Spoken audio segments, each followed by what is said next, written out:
Hello' everyone, আপোনালোকে চাবলৈ আৰম্ভ কৰিছে আপোনালোকৰ আপোন চেনেল লিগেল এডুকেশ্যন আৰু মই অভিজিত বৰুৱা। আজি এটা নতুন ক্লাছলৈ আৰম্ভ কৰিছোঁ, কাৰণ মাজতে কেইদিনমান ক্লাছ দিয়া নাছিলোঁ। তো গ্ৰেড 4 ষ্টুডেণ্টে ভাবিছিল কি ক্লাছ নিদিম, তো আকৌ ষ্টাৰ্ট কৰিছোঁ, আকৌ কণ্টিনিউ আপোনালোকে ক্লাছ পাব। আৰু আজি এটি সুন্দৰ গ্ৰেড 4 ক্লাছেদি আমি ষ্টাৰ্ট কৰিম, আৰু নিশ্চয় এই ক্লাছটো চাই আপোনালোকে যথেষ্ট ভাল পাব। ধুনীয়াকৈ কপিও লওক, কপি পেনত ধুনীয়াকৈ কুৱেশ্যনবোৰ লিখি যাব, আৰু কুৱেশ্যনবোৰ বাৰে বাৰে ৰিভিজন কৰিব চেষ্টা কৰিব। আৰু এটা প্লেলিষ্ট বনোৱা আছে গ্ৰেড 4ৰ বাবে, আৰু সেই গ্ৰেড 4 যোনটো প্লেলিষ্ট আপোনালোকে পাইছে, সেই প্লেলিষ্টটো সুন্দৰকৈ চাব, কাৰণ বহুত কুৱেশ্যন আছে। আকৌ আজিৰ পৰা ষ্টাৰ্ট কৰিছোঁ, ঠিক আছে। তো গ্ৰেড 3 গ্ৰেড 4 সকলোৰে ক্লাছ আহিব। তো আৰম্ভ কৰিছোঁ গ্ৰেড 4ৰ এটা ক্লাছেৰে। অ'কে, তো আজি ক্লাছটোত কি এনেকুৱা ইম্পৰ্টেণ্ট বস্তু আছে আমি চাম, আৰু প্ৰতিটো বস্তু নতুন পেটাৰ্ণ হিচাপে কৰাব চেষ্টা কৰিম। আৰু নতুন পেটাৰ্ণ হিচাপে এইকাৰণে কৰাব চেষ্টা কৰিম, কাৰণ যিখিনি বস্তু আমি কৰিম বা যিখিনি বস্তু মই তোমাক দিম, আৰু সেই বস্তুখিনি অকণমান নতুন পেটাৰ্ণৰ বস্তু মানে কি অলপমান লেভেলটো অলপ ওপৰত আনিছোঁ, কাৰণ আগতে বহুত ইজিকৈ আমি পঢ়ি আছিলোঁ। এতিয়া আমি বহুত বেছি ইজিকৈ পঢ়াটো ভাল নহ'ব, অকণমান লেভেলটো আপগ্ৰেড কৰিছোঁ। গতিকে ফল নকৰি আৰম্ভ কৰিছোঁ। অ'কে, তো এখন টপ 20 টেষ্ট চিৰিজ, যিখন ইতিমধ্যে ৰাইজে বহুত মৰম দিছে আৰু বহুতখিনি বস্তু শিকিব পাৰিছে, কাৰণ টেষ্ট চিৰিজ এতিয়া যথেষ্টখিনি ইম্পৰ্টেণ্ট হয়। ইয়াতে 20খন টেষ্ট চিৰিজ থাকিব, ইংৰাজী অসমীয়া দুয়োটা মাধ্যমত থাকিব, গ্ৰেড 3 গ্ৰেড 4ৰ কাৰণে থাকিব, অল ছাবজেক্ট থাকিব। গতিকে আপোনালোকে ল'ব পাৰে নিজৰ নিয়াৰেষ্ট কিতাপৰ দোকান বা pustavidya.com-ত গৈ পেলাই আপোনালোকে নিজৰ কিতাপখন ল'ব পাৰে। অ'কে, তো ইয়াতে আৰম্ভ কৰিছোঁ আজি আমাৰ ক্লাছটো, ঠিক আছে।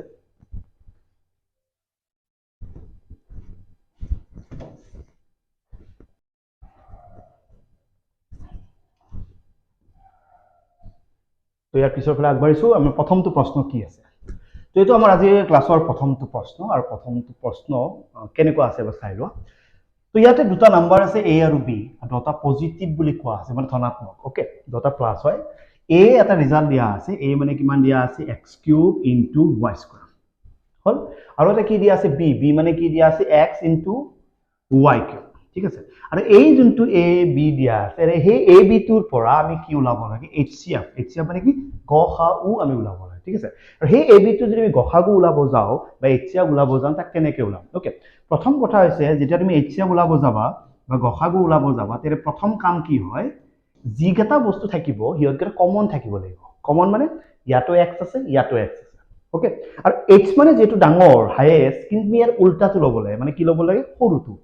x আছে 3টা, x আছে 1টা, ইয়াৰ সৰুটো ল'লে x আছে 1টা। y আছে 2টা, y আছে 3টা, তো সৰুটো ল'লে y কিমানটা, 2টা। মনত থাকিব। গতিকে HCF কিমান পাইছোঁ, x 3টা আৰু 1টা, আৰু সৰু কোণী 1টা, তো 1টা লৈছোঁ। y 2টা আৰু 3টা, সৰু কোণী 2টা, তো 2টা লৈছোঁ। That answer is x × y²। Option B is the correct answer. বুজি পাইছা, প্ৰব্লেম হোৱা নাই। অ'কে, নেক্সট কুৱেশ্যনটো চাওঁ। এইটো কাৰ্ডৰ কুৱেশ্যন। কাৰ্ডৰ কুৱেশ্যনৰ সম্ভাৱিতা ৰিলেটেড বা প্ৰবেবিলিটি ৰিলেটেড প্ৰশ্ন এটা আমি আশা কৰিব পাৰোঁ, কাৰণ প্ৰবেবিলিটি আমাৰ এতিয়া লগা হৈছে নতুন পেটাৰ্ণ মতে।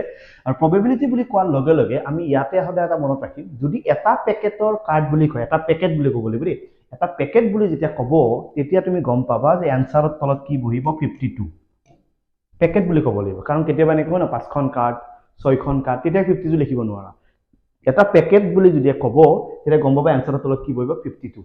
ইয়াত কোৱা যে card is selected random from well shuffled deck of 52, that means এটা পেকেটৰ ভিতৰত আছে। অ'কে, তাৰপৰা আমি কি কৰিব লাগে, ফেচ কাৰ্ড ওলাব লাগে। ফেচ কাৰ্ড মানে মুখ কাৰ্ড। মুখ কাৰ্ড কি বুজা না, তুমি যদি তাছপাতবোৰ ভালদৰে চোৱা, আৰু কোনোবাই যদি তাছপাতৰ বিষয়ে নাজানা, তলত এটা ক্লাছ আছে তাছপাত ৰিলেটেড, সেইটো ক্লাছ তুমি চাব পাৰা, তাত ধুনীয়াকৈ ডিটেইলছত কোৱা আছে। তাছপাতবোৰ ভালকৈ যদি চোৱা, প্ৰত্যেকটো তাছপাতৰ এটা কিং লিখা বস্তু থাকে, কে, যাক ৰজা বুলি কয়। এখন থাকে কুইন আৰু এখন থাকে জেক, মনত থাকিব। এই কিং লিখা কাৰ্ড যদি ভালদৰে চোৱা, তুমি 4খন দেখা পাবা।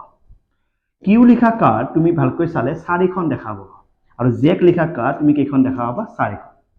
ইয়াত যিহেতু কোনো কালাৰ ধৰি দিয়া নাই, কোনো পাৰ্টিকুলাৰ নাম ধৰি দিয়া নাই, তেতিয়া তুমি গম পাবা যে ইহঁতৰ গোটেই কেইখন কাৰ্ডৰ কথা কৈছে। আৰু ফেচ কাৰ্ড মানে কি, যেতিয়া এই 4খন কাৰ্ড বা 3খন কাৰ্ড তুমি চাবা, কিঙত ৰজাৰ মুখখন অঁকা থাকে, এই কাৰ্ডখনত ৰাণীজনৰ মুখখন অঁকা থাকে, আৰু জেকৰ গোলামৰ মুখখন অঁকা থাকে। সেইকাৰণে এওঁলোকক মুখ কাৰ্ড বা ফেচ কাৰ্ড বুলি কোৱা হয়। অ'কে, এই 3খন কাৰ্ড যেতিয়া তুমি চাবা, এই 3খন কাৰ্ডৰ নাম হৈছে ফেচ কাৰ্ড। আৰু এনেকুৱা ফেচ কাৰ্ড যদি ভালদৰে চোৱা, তুমি কিমানখন দেখা পাইছা, এনেকুৱা ফেচ কাৰ্ড তুমি 12খন দেখা পাইছা।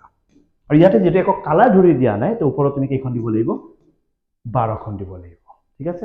এতিয়া তুমি কাটাকাটি কৰা, 2 দি গ'লে 6 বাৰ, 2 দি গ'লে 26 হ'ব, 2 দি গ'লে 3 বাৰ, 2 দি গ'লে 13। তুমি ওপৰত কি আছে, 3, তলত কি আছে, 13। দ্যাট মিনছ আনসাৰ ইজ 3 বাৰ 13। তো option A is the correct answer. পাইছা বুজি চবে, ক্লিয়াৰ। অ'কে, তো এইটো নেক্সট কুৱেশ্যন চাম। Which of the following are not similar figure? Similar শব্দটোৰ মিনিং হৈছে সদৃশ। সদৃশ মানে কেনেকুৱা জানা? চাব এইটো এটা ত্ৰিভুজ ন? এইটো এটা ত্ৰিভুজ ন? দুটা ত্ৰিভুজ একদম দেখা দেখি কিন্তু এটা ডাঙৰ এটা সৰু হ'ব পাৰে। তাক সদৃশ বুলি কয়। আৰু দুটা কমপ্লিট সেম হ'লে কংগ্ৰুৱেন্স সৰ্বসম বুলি কয়। মনত থাকিব? এইটো ত্ৰিভুজ আৰু এইটো ত্ৰিভুজ ভালদৰে চোৱা, দুটা ত্ৰিভুজ দেখা দেখি কিন্তু এটা ডাঙৰ এটা সৰু ইয়াক কি বুলি কয়? সিমিলাৰ বা সদৃশ বুলি কয়। ওকে, আমি এনেকুৱা কিছুমান ছবি চাব লাগে, ছবিটো তুমিও আঁকিছা ময়ো আঁকিছো। তুমি যেনেকৈ আঁকিছা ময়ো তেনেকৈ আঁকিছো, দেখাত একদম সেম, কেৱল তোমাৰ অকণমান ডাঙৰ মই অলপ সৰুকৈ আঁকিছো, এনেকুৱা হ'ব পাৰে। তাক কি বুলি কয়? সিমিলাৰ বা সদৃশ বুলি কয়। ইয়াতে সাৰ্কুল, সাৰ্কুল মানে চোৱা, তুমি এটা বৃত্ত আঁকিছা সৰুকৈ, মই এটা বৃত্ত আঁকিছো ডাঙৰকৈ, কিন্তু দেখাত কিন্তু ষ্টাইল দুটা একে হৈ আছে, হ'ল ইহঁতৰ নাম সিমিলাৰ। কিন্তু প্ৰশ্নটো ভালদৰে চাবা, which of the following are not, নো সুধিছে, নহয়। ওকে, নট বুলি উদাহৰণ ল'লে গম পাবা তলৰ কোনটো সিমিলাৰ নহয়। ইহঁত একে একে। নেক্সট কি আছে? স্কোৱাৰ মানে বৰ্গ, তুমি সৰু বৰ্গ আঁকিছা মই ডাঙৰ বৰ্গ আঁকিছো, দেখাত কিন্তু একে হৈ আছে, দেখিছা? এইটো সিমিলাৰ হয়।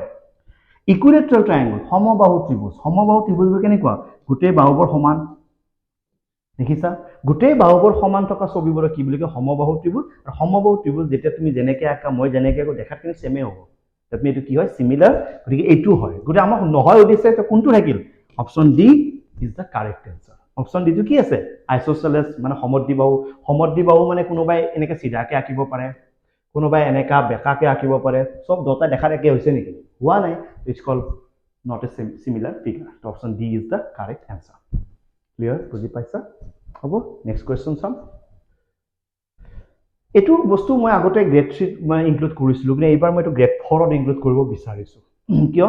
এইটো এতিয়া গ্ৰেড 3 কুৱেশ্যন হৈ থকা নাই, ই গ্ৰেড 4ৰ কুৱেশ্যন হৈ গৈছে। এইটো হৈছে মধ্যবিন্দু সূত্ৰ। মধ্যবিন্দু সূত্ৰ কি আছিলে? চাপোজ এইফালে এটা বিন্দু আছে, বিন্দুটোৰ নাম চাপোজ x1, y1। এইফালে এটা বিন্দু আছে, বিন্দুটোৰ নাম x2, y2। এই বিন্দু দুটা যদি মই এনেকৈ লগ লগাই দিওঁ, তেতিয়া একেবাৰে মাজত এটা বিন্দু পাম। আৰু একেবাৰে মাজৰ বিন্দুটো ওলাব লাগিলে তাক কি বুলি কয়?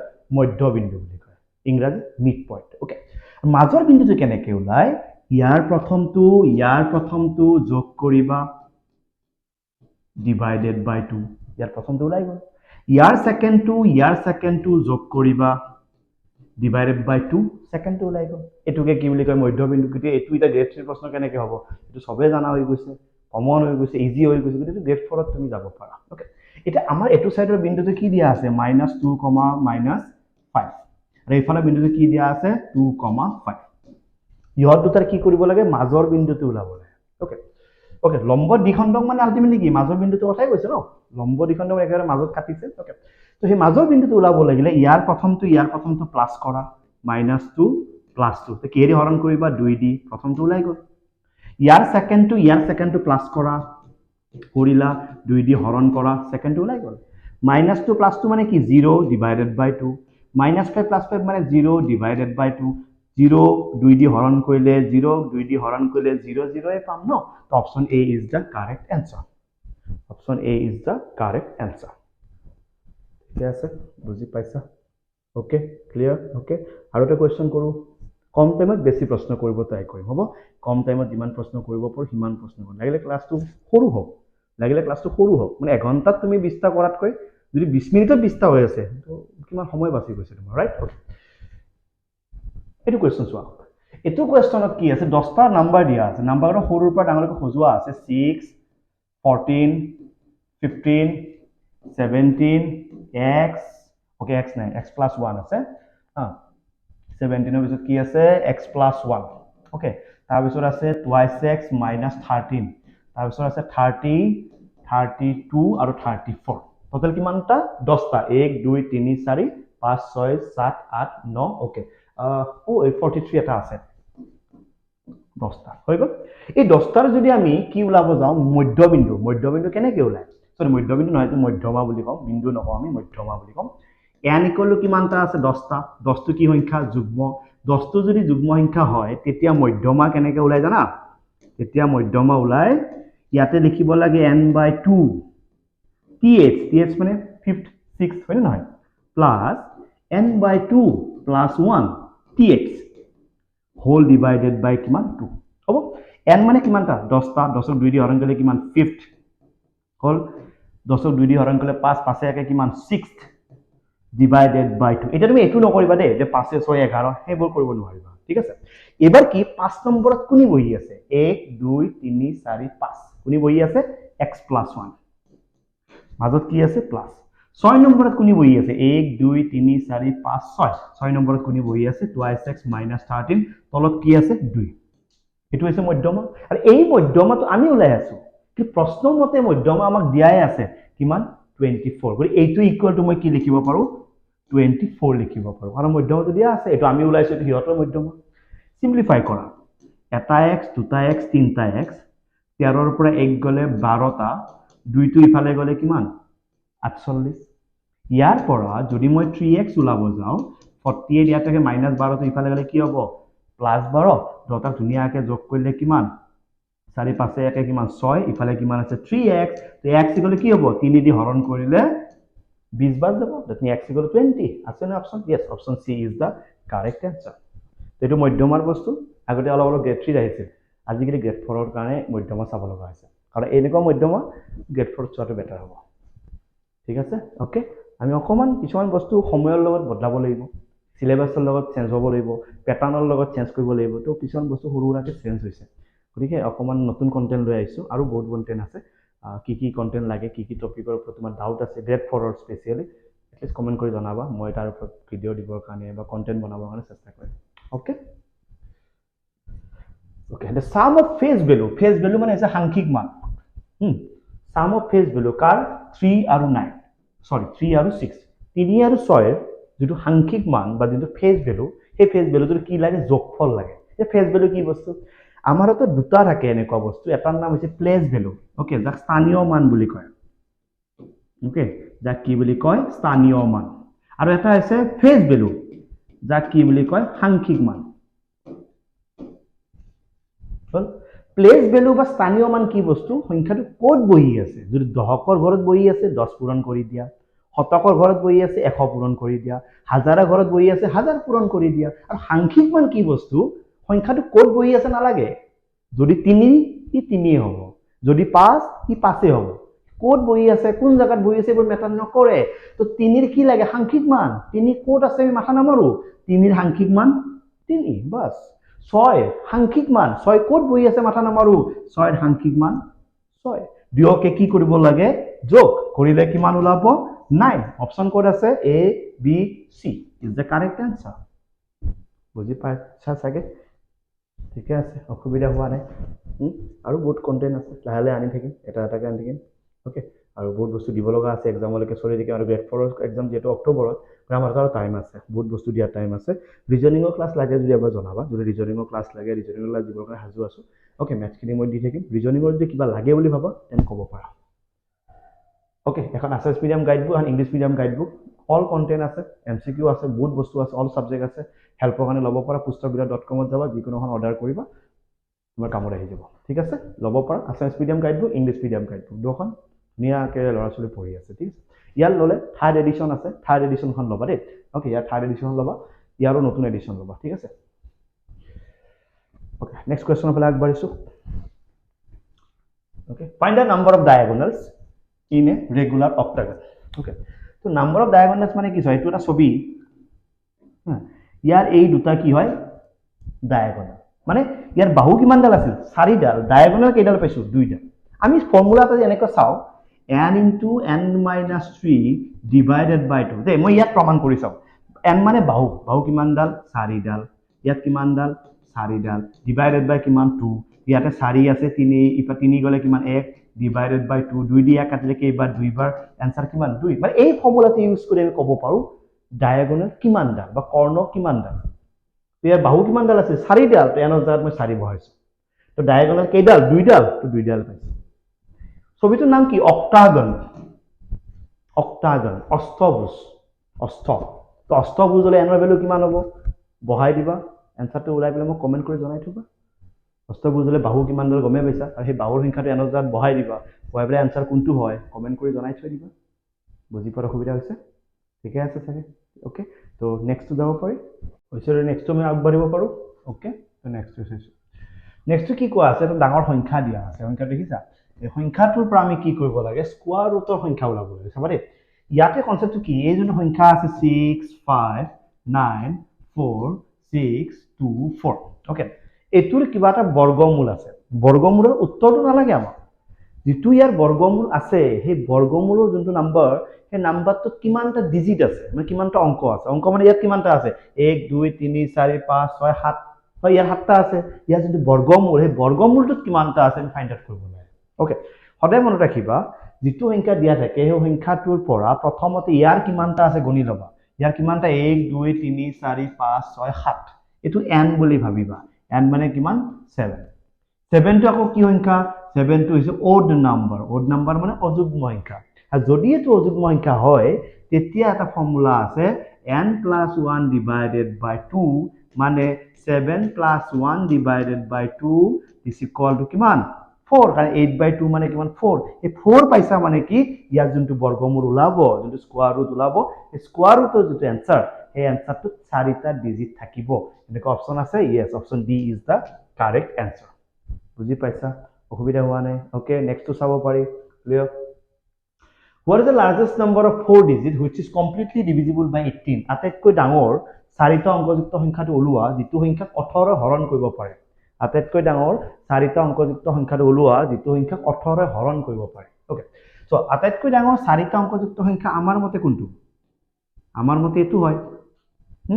এটা এটুক 18 দি হৰণ কৰিলে কি হয় আমি চাই লওঁ 18 5 গুণ যদি দিও 8 5 গুণ 40 4 আছে কিমান 90 হয় নে নহয় আকৌ 9 টো নামি আহিল এই 9 টো নামি আহিল আকৌ কিমান 99 আকৌ 18 5 গুণ কিমান 90 আকৌ 9 নামি আহিল আকৌ 99 18 5 গুণ কিমান 90 লাষ্টত কোন থাকি গল 9 থাকি গল তাৰ মানে কি হৈ যায় যেতিয়া যেটো সংখ্যা তোমাৰ ওলাব দিছে আটাইতকৈ ডাঙৰ সংখ্যা তোমাৰ মতে লিখি লবা ডাঙৰ সংখ্যাটো 9999 সেই সংখ্যাটো প্ৰথমতে 18 দি হৰণ কৰি চাবা যাওতে তুমি দেখিবা তলৰ এটা নাম্বাৰ ৰৈ গৈছে কি নাম্বাৰ ৰৈ গৈছে নাই এই নাম্বাৰটোৰ নাম হৈছে ৰিমাইন্ডাৰ মানে কি ভাগশেষ এটা কি কৰিবা যেটো নাম্বাৰ তুমি ধৰিছিলা কি ধৰিছিলা 9999 ধৰিছিলা মানে এটো সবে জানে হয় তাৰ পৰা এই যোনটো ৰিমাইন্ডাৰ পাইছা ন হে 9 টো ইয়াৰ পৰা কি কৰি দিবা মাইনাস কৰি দিবা মাইনাস কৰিলে কি হ'ব आंसर 9990 that means এনেকৈ অপচন কোড আছে 9990 তো option A is the correct answer বুজি পাইছা তো এনেকৈ বহুত কন্টেন্ট থাকে লাহে কন্টেন্ট মই তোমাক দি থাকিম তুমি কপিত লিখি থাকিবা প্ৰেক্টিস কৰি থাকিবা আৰু নিশ্চয় ভাল হ'ব একো বেয়া হোৱা কথা নাই গতিকে ধুনীয়াকৈ পঢ়ি থাকিবা ধুনীয়াকৈ প্ৰেক্টিস কৰিবা সব ঠিক হৈ যাব ঠিক আছে তো ভাল লাগিছে ক্লাসটো কৰি ওকে ওকে আৰু এটা কোৱেশ্চন আছে এটো কৰো when 75 is added যদি আমি 75 টো যোগ কৰো হল কাল লগত 75 of a number so এই 75% আছে ইয়াতে ইংৰাজীত অফ আছে ওকে অসমীয়াত ৰ আছে ৰ বা অফ মানে কি জানা পূৰণ কাৰ 75% এই নাম্বাৰ এটা সংখ্যা কি সংখ্যা আমি জানো নেকি নাজানো সংখ্যাটোৰ নাম সাপোজ x 75 যোগ কৰিছো কাল লগত এটা সংখ্যাৰ 75% ৰ লগত তেতিয়া কি হ'ব বুলি কৈছে দা आंसर ইজ যে উত্তৰটো হ'ব কি হ'ব দা নাম্বাৰ মানে কি যেটো নাম্বাৰ বুলি তুমি কৈ আছিলা হেতুৱে উত্তৰ হ'ব আমি তো নাম্বাৰবোৰ যে এক্সে কৈছিলো তাৰমানে উত্তৰটো এক্সে হ'ব বুজি পাইছা এতিয়া সিম্পলিফাই কৰা এটো 75 ইয়াত থাকিলে ইয়াৰ পার্সেন্ট সিম্বলডাল গুছাই দিলে তলত কি আহিব জানা তলত আহিব 100 x টো পূৰণ হৈ আছে গলে হি ওপৰত এনেকৈ গুছি যাব ইয়াতে কোনি আছে x হল 25 দি 1 কাটা 3 বাৰ 25 দি 1 কাটা 4 বাৰ হল এই 4 টো একবাৰ ইয়াৰ লগত পূৰণ হ'ব এই 4 টো একবাৰ ইয়াৰ লগত পূৰণ হ'ব এই 4 টো একবাৰ ইয়াৰ লগত পূৰণ হ'ব ইয়ালৈ পূৰণ কি 5 4 গুণ 20 হাতত থাকিল 2 7 4 গুণ 28 29 30 4 টো ইয়ালৈ পূৰণে 4 4 কাটা যাব অকল কোন থাকিব 3x আৰু ইফালে কোনি আছে 4x হল 3টা x ইফালে লৈ যোৱা বিয়োগ হ'ব 4টা বা 3টা গলে কেইটা ৰাখিব এটা ইফালে কোনি আছে 300 তুমি x গলে কিমান 300 ওলাব কি লাগে সেই যেটো সংখ্যা তুমি পালা 300 এটো ওলাব না লাগে সেই সংখ্যাটোৰ 40% ওলাব লাগে মানে কি 40% মানে এটো হয় আর 40% এই সংখ্যাটো মানে কোনি হয় 300 কাটিলো 3 গুণ 12 লগৰ এটা 0 that means answer is 120 option C is the correct answer option C is the correct answer clear ঠিক আছে বুজি পাইছা ওকে নেক্সট টু চাও ওকে ওকে নাই তো বহুত কেটা কোৱেশ্চন দেখালো আৰু এনেকুৱা কোৱেশ্চন বহুত আছে লাগে যদি এবাৰ কমেন্ট কৰি জনাবা এটা আকৌ আমি স্টাৰ্ট কৰিম মাজতে কেইদিনমান অলপ গেপ আছিল টাইমৰ অভাৱৰ কাৰণে আকৌ আমি ষ্টাৰ্ট কৰি আছোঁ। এই কণ্টেণ্টবোৰ বিৰাট ইম্পৰ্টেণ্ট হয় আৰু গ্ৰেড 4ৰ কণ্টেণ্ট যথেষ্ট কম থাকে, গতিকে সেই কণ্টেণ্টখিনি যেনেকৈ পোৱা সেনেকৈ লিখি ৰাখিবা, ভালকৈ ৰাখিবা আৰু নতুন ক্লাছত লগ পাম। চাই থাকিবা আপোনালোকৰ আপোন channel Eagle Education. Thank you so' much, love you, take care, bye bye, thank U.